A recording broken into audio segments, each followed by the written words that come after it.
বিএনপিকে একবার সুযোগ দেওয়া হয়েছিল 75-এ, পারে নাই। 90-তেও সুযোগ দেওয়া হয়েছিল, পারে নাই। 2001 সালেও কিছু সুযোগ পেয়েছিল, দুর্নীতিতে চ্যাম্পিয়ন হয়ে গেছে। যে জিয়াউর রহমান চেয়েছিল বাংলাদেশের অর্থনীতিকে স্বনির্ভর করতে, দুর্নীতি রোধ করে বাংলাদেশকে একটি সঠিক জায়গায় নিয়ে যেতে, জিয়াউর রহমানের মুখে কালো দাগ লাগিয়ে বিএনপি প্রথম এই বাংলাদেশে দুর্নীতির অভিযাত্রা শুরু করে।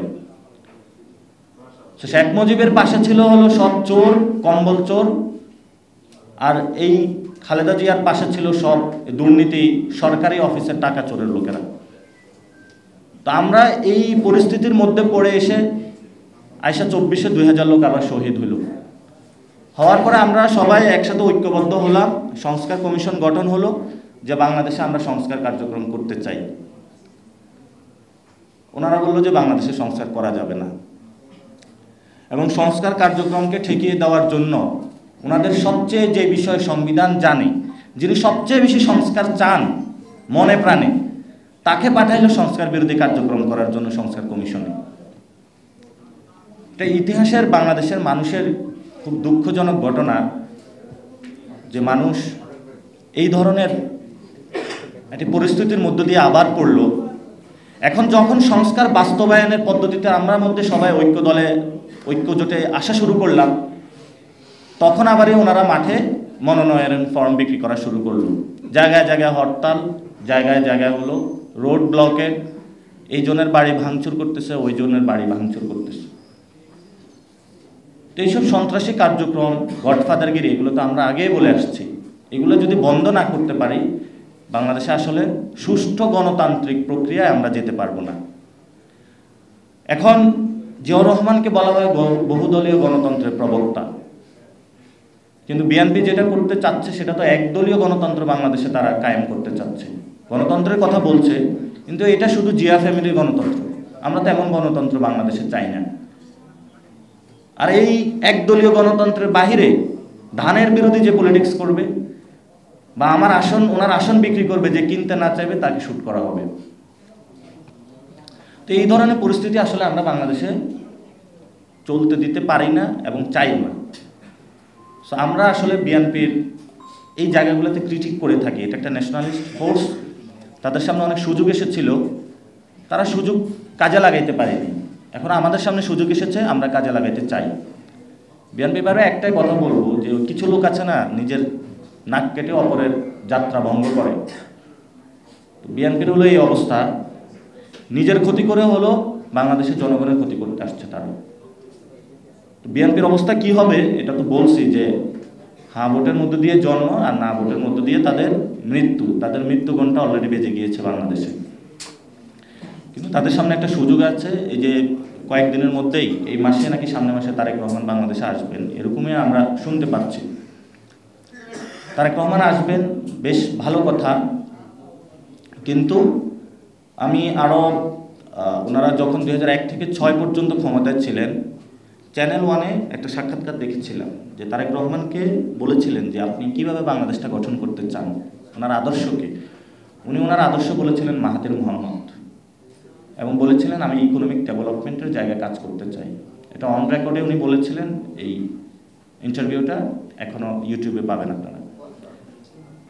তো এখন আমাদের এখন পলিটিক্যাল ক্রাইসিসটা অনেক বড়, ইকোনমিক ক্রাইসিস যেমন রয়েছে, আর আমরা মনে করি যে বিএনপির যেই ইকোনমিক পলিসি, এই পলিসি দিয়ে আসলে তারা ইকোনমিক থেকে যেই চ্যালেঞ্জগুলো রয়েছে বাংলাদেশ থেকে উত্তরণ করা সম্ভব না, এবং তাদের পলিটিক্যাল জায়গা থেকে তারা উত্তরণ করা সম্ভব না। আর বিএনপির যদি জোর জবরদস্তি করে, মানে ইউনুসের সাথে ডিল করে, লন্ডনে তো একটা ডিল হয়েছিল, আবারই বাংলাদেশে ওই ডিলের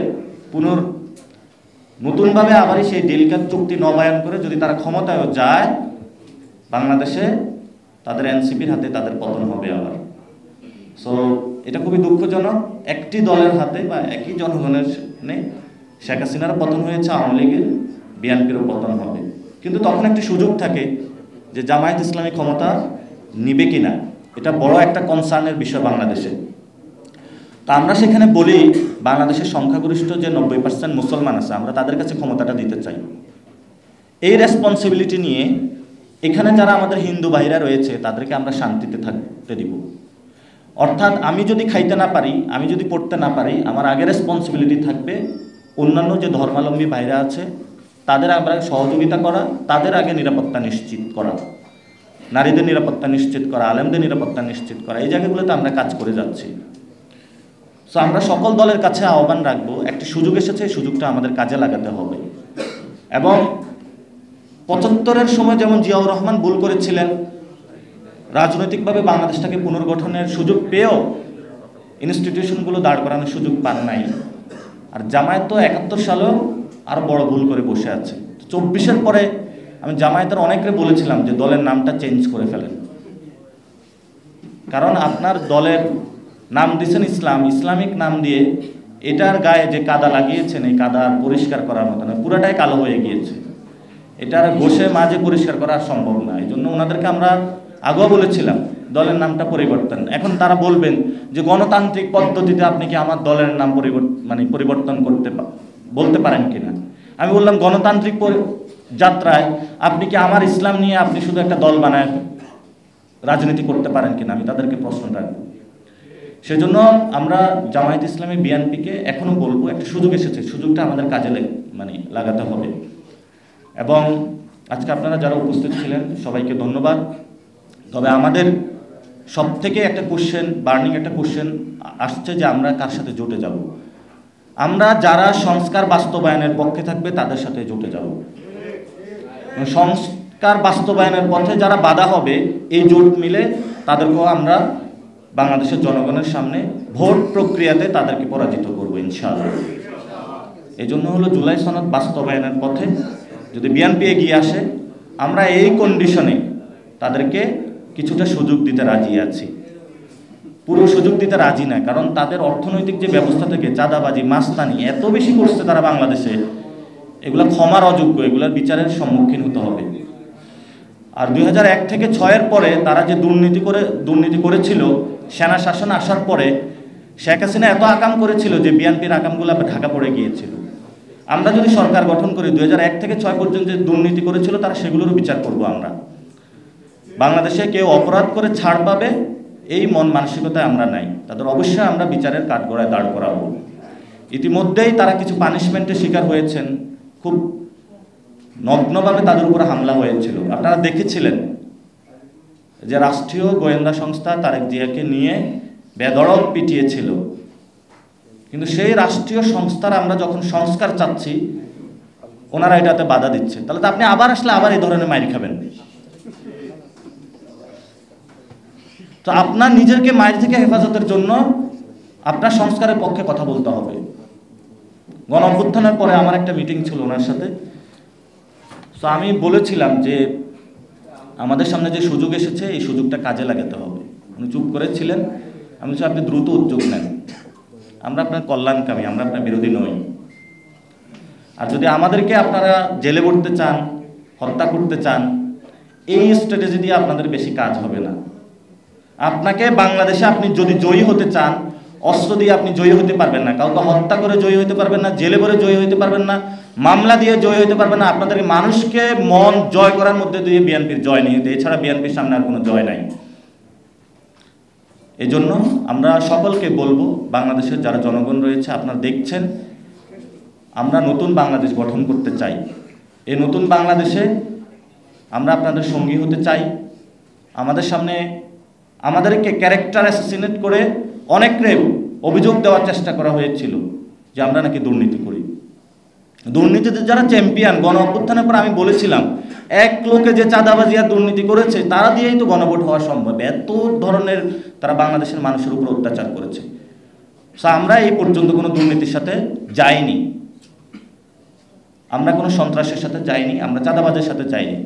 এবং আমাদের এই যে বৈষম্য বিরোধী নাগরিক কমিটি থেকে নাগরিক পার্টির কোনো নেতাকর্মী আগামী ইলেকশনে যার বিরুদ্ধে ন্যূনতম কোনো অভিযোগ আসবে দুর্নীতি, চাঁদাবাজি, সন্ত্রাসীরা, আমরা তাদেরকে নমিনেশন দিব না ইনশাআল্লাহ। এটা আমাদের দৃঢ় প্রত্যয়।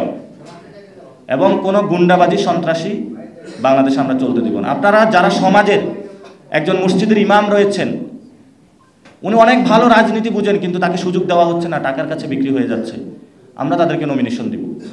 একজন স্কুলের হেডমাস্টার সারাদিন যিনি বাচ্চাদেরকে শিক্ষিত করেছেন একটা এলাকায়, গডফাদারদের যন্ত্রণায় ইলেকশনে কি দাঁড়াবে, স্কুলের হেডমাস্টারে তার দ্বারা থাকার সম্ভাবনা নাই। তারা স্কুল কমিটিগুলো কিনে নেওয়া হয়েছে, গভর্নিং বোর্ড করে তারা সেগুলোর হলো সভাপতি হিসেবে বসেছিল। আর এখন তো মসজিদগুলোতে নামাজ পড়তে গিয়ে দেখি শুক্রবারে ইমাম সাহেবের খুতবা কি শুনবো, বিএনপির হলো একটু খুতবা শুনতে হয় আর জামাতের একটু খুতবা শুনতে হয়, কারণ সভাপতি বিএনপির, সেক্রেটারি জামাতের, আর ওইখানে হলো রেফারির ভূমিকা খতিব সাহেব। খতিব সাহেব কি বলবে যে ভাই কিছু তো বললে আমার চাকরি থাকবে না। এই হলো অবস্থা এখন মসজিদগুলো।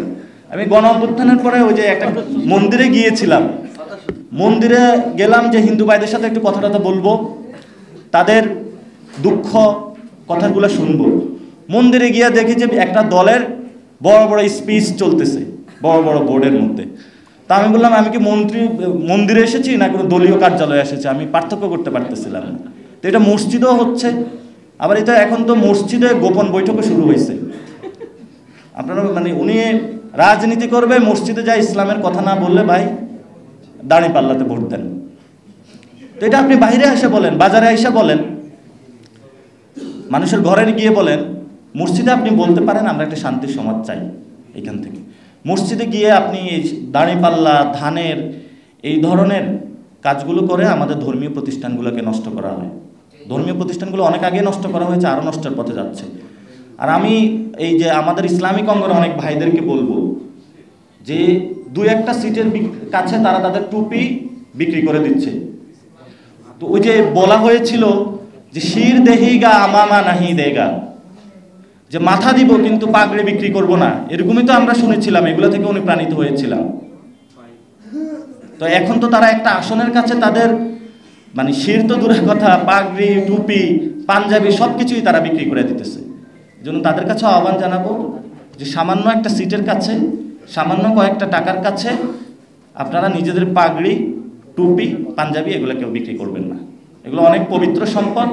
এগুলোর জন্য নবী সাল্লাল্লাহু আলাইহি সাল্লাম আরবের মধ্যে এমন কোনো কষ্ট যে উনি সহ্য করেন নাই, আর সেই কষ্টকে জলাঞ্জলি দিয়ে আপনারা বাংলাদেশে সেই কষ্টটা বোর্ডের কাছে বিক্রি করে দিবেন না।